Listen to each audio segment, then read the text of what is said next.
I got a condition called Retinitis Pigmentosa. I suppose it's always been with me, but it didn't manifest itself until I was in my sight was never perfect, but I was able to do the normal things, play sport, drive, do that sort of thing. And I used to wear contact lenses. I wore glasses at quite an early age, then contact lenses, but it really started to deteriorate really badly in my late 20s. And by the time I was 31, I was registered as blind. I went on holiday, and during the holiday I found things became very, very difficult. And driving was difficult, walking around different places, a different environment, reading, which I used to love to do, everything seemed to be very, almost painful to do, struggle. So when I got home from the holiday, I said to my wife, I'm going to go and make an appointment with the optician, because I'm sure these contact lenses are not what they should be. And of course, when I went to see the optician, he referred me to the hospital, and I went to see an ophthalmologist who informed me that I had a condition called RP, Retinitis Pigmentosa, and he told me that I was actually, he could register me as blind. The amount of sight I've got now is very, very limited. It's sort of, all I can see is light from a window, or I can tell if it's a bright day.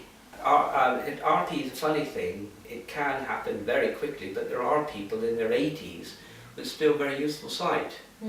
It's almost like a bereavement when you lose your sight. It's like your past life is gone, and it does take an awful lot of adjustment. And I think it's a long time ago. As I say, I think you're quite angry about the why me sort of thing. There's all that syndrome, but why not? To start with, I tried to, I suppose, cover up and not let it affect me, but eventually it overtook my ability to cover up, if you know what I mean. It sort of became more and more difficult. Everything I did, of course, I had to give up driving, which I found very difficult because your independence. A lot of the things I used to do, I couldn't do anymore, sort of, and even walking down the street became quite a difficult exercise.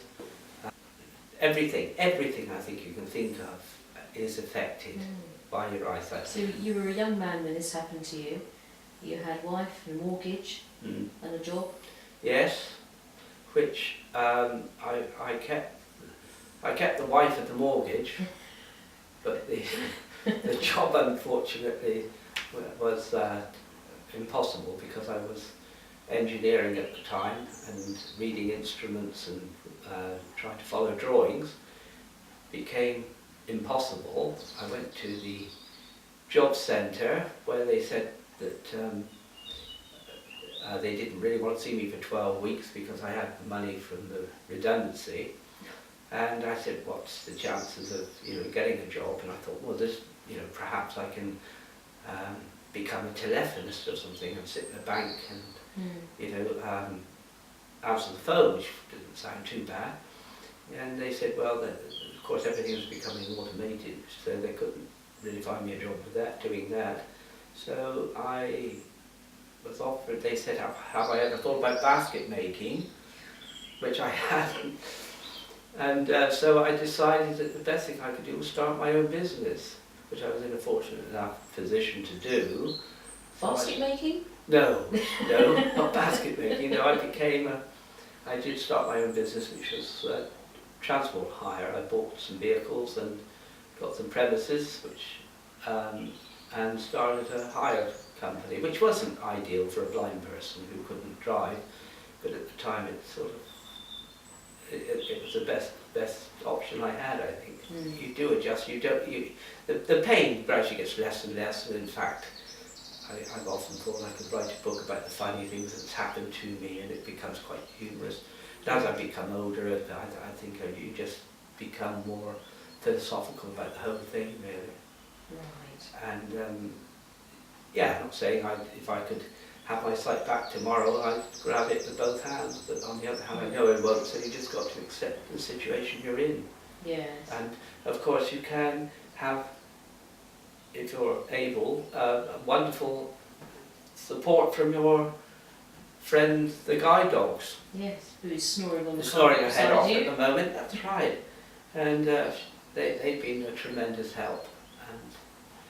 And I would recommend to anyone who was able to have a guide dog, because they're much.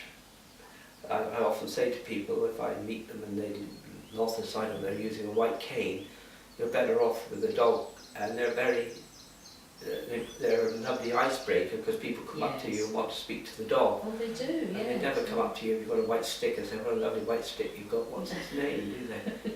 Not usually.